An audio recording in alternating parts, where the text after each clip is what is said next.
Creator of people and animal and plants and everything nicer. So I'm Karen Buck, I'm the Member of Parliament for North Westminster and a Queen's Park resident for 25 years more standing.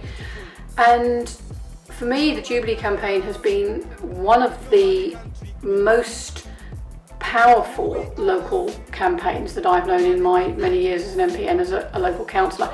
It has really touched a nerve with the local community, and I think it's done so for several reasons.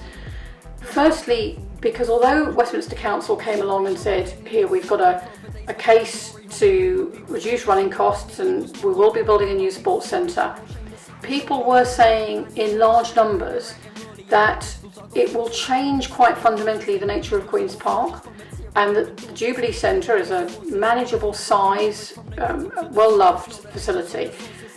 Taking it out of where it currently is will rip a hole in the middle of the neighbourhood. People like the coming and going around the Jubilee, and they find that it just brings a little bit of life into the area.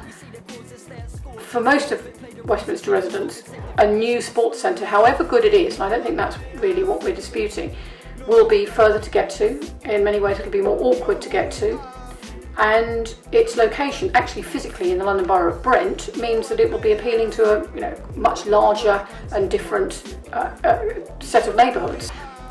In addition to that, I mean, a lot of people feel, and I feel very strongly about this with them, they feel that building new homes on the two sites, the Mobley site and the Jubilee site, will provide nothing for local people, even though housing need is probably the single most critical social pressure in London.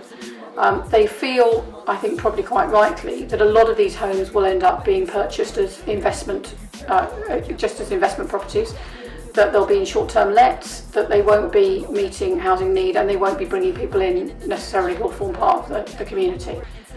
And then the last thing that a lot of people are concerned about is the loss of some of the open air and free access sport that goes on, the basketball court behind the Jubilee, and the rebuilt Mobley, which won't have the open air football. Our local young people, a lot of them have very little money.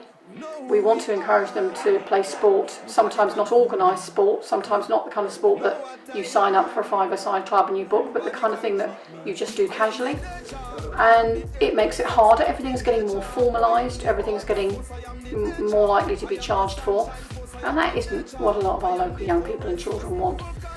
So for all of those reasons, I think local people have got a real case about this, and it's a case they've expressed very powerfully, and one that I completely agree with.